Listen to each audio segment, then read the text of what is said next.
خوش قسمتی ہے کہ اللہ تبارک و تعالیٰ نے ہمیں افضل ترین امت میں بھی پیدا فرمایا اور افضل ترین تمام انبیاء میں، تمام مخلوق میں حضور علیہ الصلوۃ والسلام کا امتی بنایا۔ میرے حضور کے غلاموں، اللہ رب العزت نے حضور علیہ الصلوۃ والتسلیم کو بہت بلند مقام اور مرتبہ عطا فرمایا۔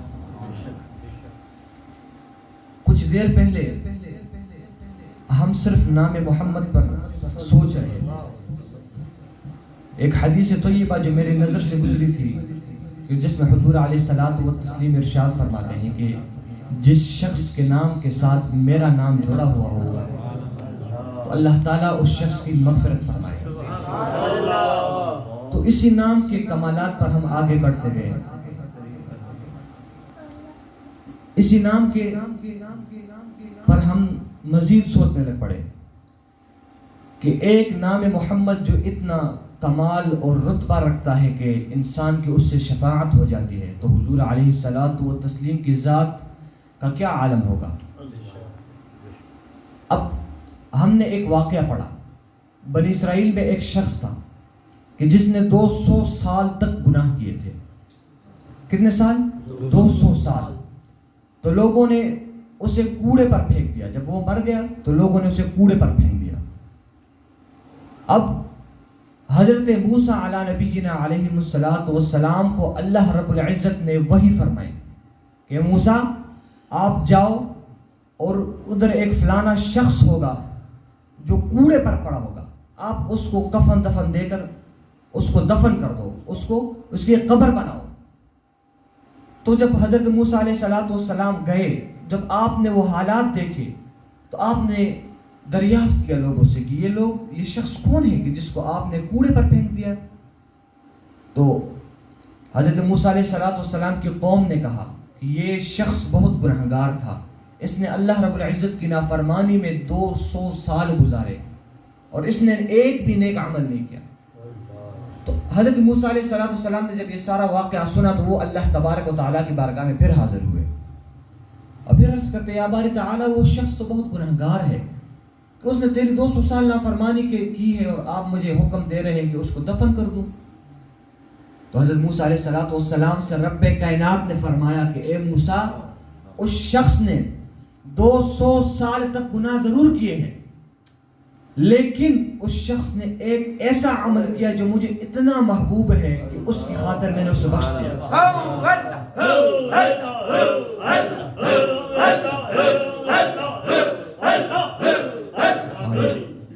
وہ عمل کیا ہے؟ اللہ رب العزت ارشاد فرماتا ہے کہ وہ عمل یہ ہے کہ یہ بنی اسرائیل کا یہ شخص جب بھی نام محمد دیکھتا تو اسے جھوم لیتا۔ یہ ایک ادا اللہ تعالیٰ کو اتنی پسند آئی کہ اللہ تعالیٰ نے اس شخص کو جہنم سے نکال کر جنت میں ڈال دیا۔ یہ کس چیز کی فضیلت ہے؟ ایک نام محمد کی۔ اور پھر کون سی ہے؟ بنی اسرائیل۔ تو پھر حضور علیہ الصلوۃ والتسلیم کی امت کا کیا عالم ہوگا کہ جس میں حضور کے ایسے عاشق پھرتے رہتے ہیں جیسے بابا خادم حسین، داتا علی حجویری جیسے، معین الدین چشتی اجمیری جیسے۔ تو یہ ایسی امت ہے کہ جس میں ایسے اللہ حضور کے عاشق پھرتے ہیں، تو اس امت کا مقام اور مرتبہ ورا اور ورا ہے۔ اب بڑھتے ہیں ایک لوجیکل بات کی طرف، جو حضور علیہ الصلوۃ والتسلیم کی ذات میں نقص نکالتے ہیں ان کے بارے میں ایک مختصر سی بات ہے۔ ایک دنیاوی شخص ہے جسے دنیا سے محبت ہے، اس سے ایک چیز سے محبت ہوگی، مثال کے طور پر کسی شخص سے، تو محبت کا تقاضا یہ ہے کہ سب سے پہلے اس پر اس کے عیوب جو ہیں وہ چھپ جائیں گے۔ مطلب اس دنیاوی شے میں جتنے بھی عیب ہوں گے اس کے محبوب کو وہ نظر نہیں آئیں گے، اس کے عاشق کو وہ نظر نہیں آئیں گے۔ یہ محبت کا تقاضا ہے۔ مجھے یہ بتاؤ کہ جب اللہ تعالیٰ نے حضور علیہ الصلوۃ والتسلیم کو اپنا محبوب بنایا تو اللہ تعالیٰ نے گویا کہ ان کے اندر کوئی نقص چھوڑا ہوگا؟ جب اللہ تعالیٰ یہاں تک فرماتا ہے کہ لولا کلما خلقت الدنیا، لولا کلما خلقت الافلاق، لولا کلما اظہرت الربوبیہ، یا رسول اللہ صلی اللہ علیہ وسلم اگر میں آپ کو نہ پیدا فرماتا تو میں یہ دنیا نہ پیدا فرماتا. یا رسول اللہ صلی اللہ علیہ وسلم اگر میں آپ کو نہ پیدا فرماتا تو میں یہ آسمان نہ پیدا فرماتا. حتیٰ کہ رب کائنات نے یہاں تک فرمایا یا رسول اللہ صلی اللہ علیہ وسلم اگر میں آپ کو نہ پیدا فرماتا تو میں اپنی ربوبیت کو بھی ظاہر کرتا. تو مجھے ایک بات پتہ ہے, جب اللہ کا ایسا محبوب ہے تو آپ اس سے یہ دعویٰ بھی کرتے ہیں کہ ہم اس سے محبت کرتے ہیں, اور پھر بھی آپ اس کے اندر نقص ڈھونڈ رہے ہیں. اور حتیٰ کہ وہ تو ایسی شخصیت ہے جن کو اللہ تعالیٰ نے عیوب سے پاک رکھا ہے. خلقت مبرأ من کل عیب, ہر عیب سے آپ کو پاک رکھا گیا ہے. تو محبت تو یہ نہ ہوئی نا کہ جس کو محبت ہوگی حضور سے تو وہ حضور علیہ الصلوۃ والتسلیم کی ذات میں نکتہ چینی نہیں کرے گا. اور آج کل کے دور میں لوگ کرتے ہیں, الحمدللہ کہ ہم اس فرقے میں نہیں ہیں, ہم اہل سنت و جماعت ہیں جو کہ حضور علیہ الصلوۃ والسلام سے بے لوث محبت رکھتے ہیں. اب بڑھتے ہیں ایک اور بات کی طرف کہ دنیا میں ہم جیسے, آپ تو مجھ سے بہت درجے اوپر نیک لوگ ہوں گے, میں ایک گنہگار شخص ہوں. ایک مختصر سی بات کرتا ہوں کہ جب قبر میں آپ نے سنا ہوگا کہ 3 سوال ہوں گے, سنا ہے آپ نے, لیکن بہت سے محدثین نے یہ بھی فرمایا کہ قبر میں صرف ایک سوال ہوگا. وہ اس کے نیچے کیا لکھتے ہیں؟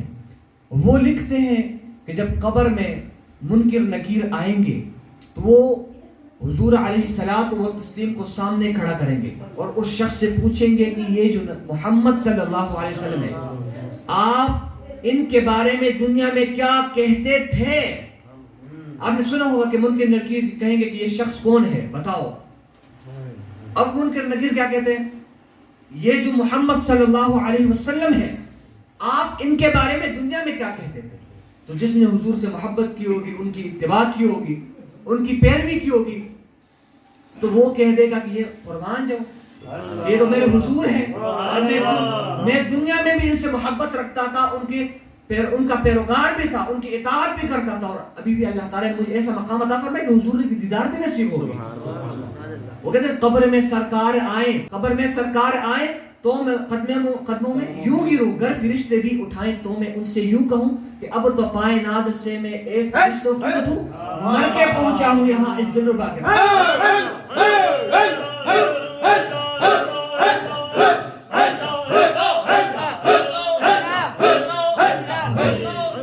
تو یہ مختصر سی باتوں کا جو مقصد ہے وہ یہ ہے کہ اگر آپ نے حضور سے محبت رکھنی ہے اس پرفتن دور میں تو آپ کو حضور سے بے لوث محبت رکھنی ہوگی, اپنی جان سے, اپنی اولاد سے, اپنے والدین سے, اور آپ کو جس شخص سے دنیا میں محبت ہو اس سے بھی زیادہ, کیونکہ یہ محبت جو حضور اللہ تعالیٰ نے جو ایمان کا دار و مدار رکھا ہے نا بنیاد, وہ حضور کی محبت پر ہے.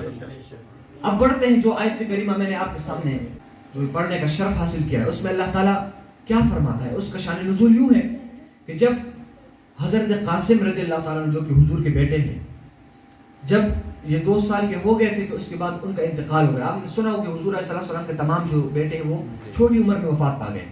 تو جب حضرت قاسم رضی اللہ تعالیٰ ان کا جب انتقال ہو گیا تو عاص بن وائل اور ابو لہب جیسے مشرکین جو تھے, جو حضور علیہ السلام سے بغض نفرت کرتے تھے, تو آپ پر ہنسنے لگ پڑے. کیوں ہنسنے لگ پڑے؟ کیونکہ ایک طریقہ تھا عرب میں, دور جاہلیت میں یہ طریقہ تھا کہ جب کسی شخص میں مطلب کسی کی اولاد ہے اس میں کوئی لڑکا ہے, اگر وہ مر جائے تو اس کو کہتے تھے کہ یہ اب تر یعنی اس کا جو ہے وہ خاندان کا تعلق ہے وہ ختم ہو گیا. اور پھر وہ کیا کرتے تھے, اس کی تعزیت کرتے تھے. مجھے بڑا افسوس ہوا کہ آپ کی نسل ختم ہو گئی.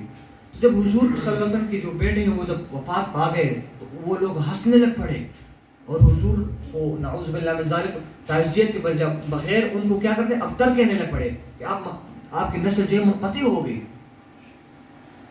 تو جب حضور کی بات آتی ہے تو اللہ تعالیٰ جلال میں آ جاتا ہے. تو اللہ تعالیٰ کو یہ گوارا نہ تھا کہ میرے حضور کے بارے میں یہ بولیں گے. اب تو اللہ تعالیٰ نے فی الفور حضور پر نازل فرمائی سورہ کوثر کہ اے میرے محبوب انا اعطینا کل کوثر, اے میرے محبوب آپ کو ہم نے کوثر عطا کر دیا ہے. اور اے میرے محبوب آپ ان کفار کی باتوں سے پریشان نہ ہو. پھر اللہ تعالیٰ حضور کی محبت میں اتنی محبت ہے اللہ تعالیٰ کی حضور سے کہ وہ فرماتے ہیں کہ یہ جو شخص آپ کو کہہ رہا ہے کہ اس کی نسل، آپ کی نسل ختم ہوگی، اس کی نسل ختم ہے، اس کی نسل تباہ و برباد ہے۔ اِنَّا أَعْطَيْنَاكَ الْكَوْثَرَ فَصَلِّ لِرَبِّكَ وَانْحَرْ إِنَّ شَانِئَكَ هُوَ الْأَبْتَرُ، کہ یہ جو شخص ہے یہ ابتر ہے، یعنی اس کی نسل ختم ہے۔ دیکھو جب دیگر انبیاء کرام پر جب کوئی بات کرتا تھا تو دیگر انبیاء کرام اپنی جو مطلب جس کو بولتے اپنا ڈیفنس خود کرتے تھے۔ اب وہ خود کہتے تھے کہ ہم جو ہے اللہ تعالیٰ کے بھیجے ہوئے رسول ہیں، لیکن جب بھی حضور کی بات آئی تو اللہ تعالیٰ نے یہ گوارا نہیں کہ میرے حضور سے پہلے خود بولتے ہیں۔ جب ابو لہب نے اچھا کیا ہوا کہ مشرکین اور جتنے لوگ تھے حضور علیہ السلام نے ان کو فرمایا کہ اگر میں آپ کو کہوں کہ یہ جو پہاڑ ہے اس کے پیچھے سے کچھ کفار، کچھ لوگ آ رہے ہیں لشکر میں، ان کے پاس ہتھیار ہے، تو کیا آپ یہ مان لو گے؟ تو لوگوں نے کہا جی ہم مان لیں گے۔ کیوں مانیں گے؟ کیونکہ آپ صادق اور امین ہیں۔ کفار نے کیا کہا؟ آپ صادق اور امین ہیں، آپ جو کہیں گے ہم مان لیں گے۔ تو حضور نے فرمایا کہ پھر اگر آپ مجھے امین مانتے ہیں، صادق بھی مانتے ہیں، تو آپ کو میں ایک اللہ کی طرف دعوت دیتا ہوں، اس کی پیروی کریں، آپ مجھ اللہ شریک نہ ٹھہرائیں۔ تو ابو لہب بول پڑا، نعوذ باللہ من ذالک، آپ کے لیے ہلاکت ہو، کہ آپ نے سب اس لیے ہمیں بلایا، آپ ہمیں ہمارے خداؤں سے دور کر رہے ہیں۔ تو اللہ تعالیٰ کو ادھر بھی گوارا نہ ہوا، اللہ تعالیٰ نے فی الفور نازل فرمائے سورہ لہب کہ تبت یدا ابی لہب وتب، کہ ابو لہب تیرے ہاتھ ٹوٹے، تو میرے حضور کے بارے میں ایسا بولتا ہے۔ تو جب بھی میرے حضور کی بات آئی تو اللہ تعالیٰ کا جو مقام اور مرتبہ ہے، جو اس کا شان ہے، تو اپنے شان کے مطابق حضور علیہ الصلوۃ والتسلیم کے تحفظ میں کھڑا ہوا۔ کھڑا تو نہیں کیونکہ اللہ تعالیٰ جو جسم و جان و مکان ہر چیز سے پاک ہے، اللہ تعالیٰ حضور کے ساتھ تھے۔